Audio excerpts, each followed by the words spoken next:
Life Practice Theory. Deconstructing Avalokiteshvara's as if illusion. Operating System. Hello everyone, and welcome to today's podcast. Today, we delve into the meditative wisdom of Avalokiteshvara, Bodhisattva, Guanyin, to unlock the hidden code of life evolution within the Shurangama Sutra. While many perceive Guanyin through the sacred lens of a savior from suffering, few realize that this great bodhisattva was once a seeker like us, walking the path of cultivation.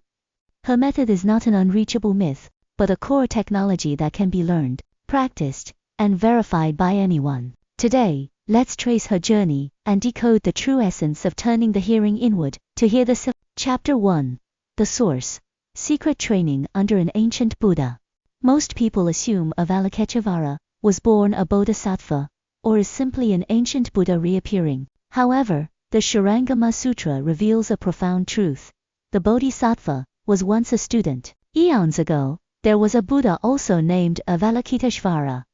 During her initial stage of cultivation, the bodhisattva made the Bodhi mind resolve. That Buddha taught her one core technology, entering samadhi through hearing, contemplation, and cultivation. Listen to the Dharma, contemplate it thoroughly, and finally practice to realize it. This is the trilogy of life, evolution. But the Master reminds us, after hearing, you must remember. After remembering, you must contemplate deeply. Only then can you enter samadhi right concentration. Chapter 2. The core tech reverse, hearing to sever.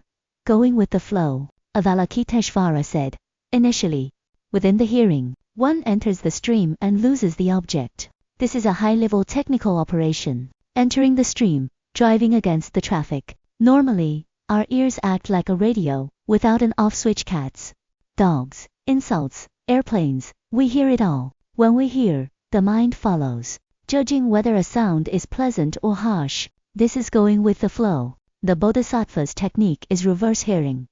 Instead of listening outward, you turn back to look at the innate nature of the one who hears. If you stay anchored at the source of the ability to hear, the external splashes of sound cannot sweep you away. Losing the object.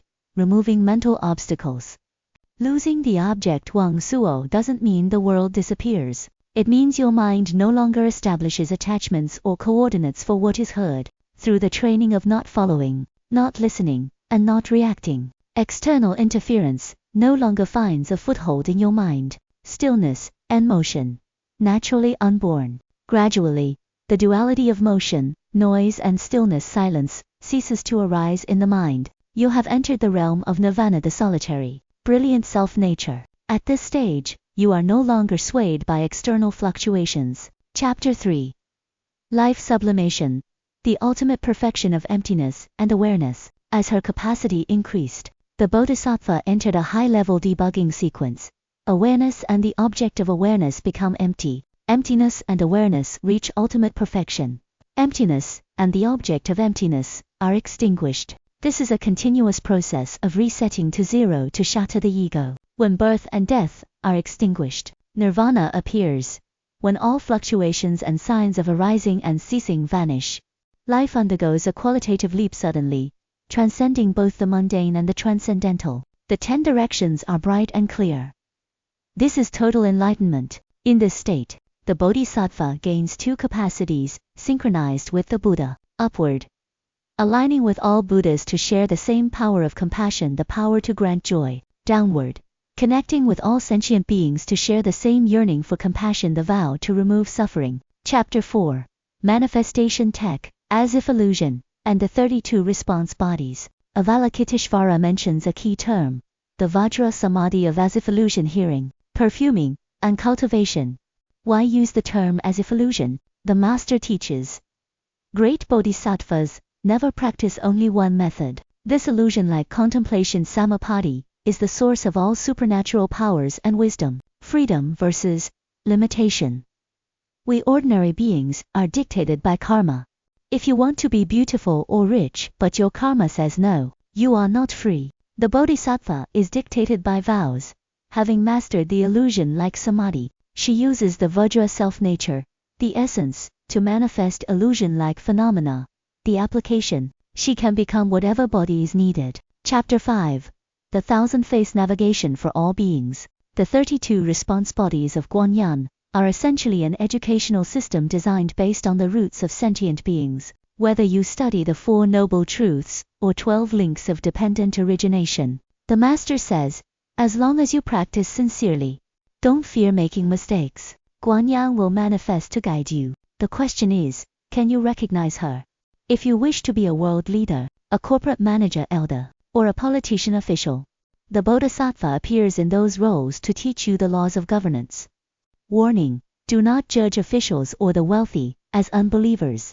Perhaps that person teaching you how to manage a country is an emanation of Guanyin. Whether you are a scholar, a monk, a woman of high standing, or even a fortune teller Brahmin, the Bodhisattva manifests according to your preferences to teach the Dharma. Chapter 6. Serious warning: the anti-thunder guide for body, speech, and mind. The Master leaves a solemn reminder. Many enjoy critiquing historical figures or those around them, e.g., criticizing Empress Wu Zetian.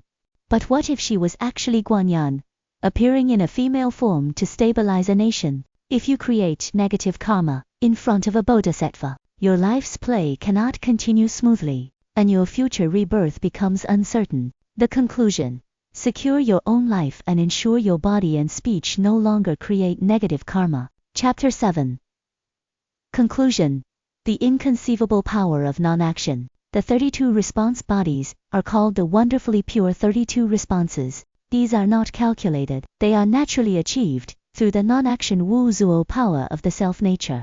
Non-action means your manifestations respond spontaneously to your heart's intent. These 32 are just the framework. In reality, the manifestations are infinite. No matter who you are, elite or marginalized, if you have a heart that seeks help or a will to progress, the Bodhisattva can manifest in a form identical to yours to lead you. Closing thoughts: when you stop chasing sounds and instead dwell in the ability to hear within your self-nature, turning the hearing inward, you are tuning into Avalokiteshvara's frequency. When you are in sync with compassion, all illusory phenomena in this world become the fuel for your enlightenment and the liberation of others. Thank you for listening to this wisdom analysis by the Buddha Practice Association of Australia. We'll see you next time.